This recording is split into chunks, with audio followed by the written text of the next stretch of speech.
डोसा खायला तर सगळ्यांनाच आवडतं, पण त्याच्या मागची जी मेहनत असते ना, ती करणाऱ्या माणसालाच माहीत असते. आणि डोसा जेवढा बनवायला सोपा वाटतो ना, तेवढीच त्याची प्रिपरेशन करायला खरंच खूप वेळ जातो.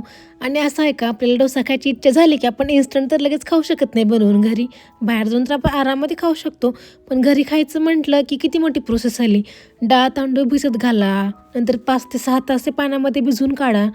त्यानंतर मिक्सरमधून बारीक करून घ्या. त्याच्यानंतर 8 ते 10 तास फर्मेंट करायला ठेवून द्या. एवढी मोठी प्रोसेस ती. आणि खायला मात्र सगळ्यांना डोसा खूप आवडतो.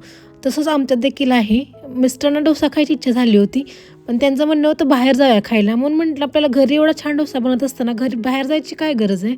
म्हणून त्यांना माहीत नसतानाच संध्याकाळी झोपताना मी डाळ आणि तांदूळ भिजत घातलं होतं. मग सकाळी उठल्यानंतर पटकन ते सगळं बारीक करून घेतलं मी. आणि जेव्हा कधी आपण इडली डोशाचं बॅटर बारीक करतो ना, तेव्हा त्याची भांडी एवढी पडतात ना, ते विचारायलाच नको. पण असं आपल्याला जर चांगली गोष्ट खायची असेल तर तेवढी मेहनत तर करावीच लागेल. आणि आमच्यात बघा, म्हणजे डोसा बनवला तेव्हा आहे ना बटाट्याची भाजी लागते. मला तरी काय असं नसतं कंपल्सरी की भाजीच बनवून खायचं. मला तर चहाबरोबर डोसे खूप आवडतात. मग यांच्या फरमाईशनुसार मग मी त्यांना बटाट्याची भाजी बनवून दिली. आणि खरं सांगायचं झालं तर ना, मला डोसे खरंच बनवा येत नव्हते. म्हणजे मी लग्नाच्या आधी कधी बनवलेच नव्हते.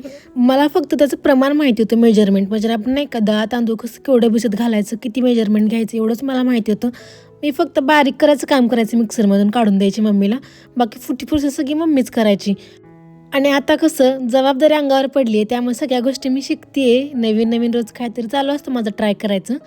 आणि प्रत्येक वेळेस सगळ्या गोष्टी चांगल्या बनतील असं थोडीच आहे. म्हणजे माझ्याकडून खूप वेळा काही गोष्टी बिघडल्या, पण मी नेहमीच प्रयत्न करत राहिले की आपल्याला हे करायचंच आहे म्हणून.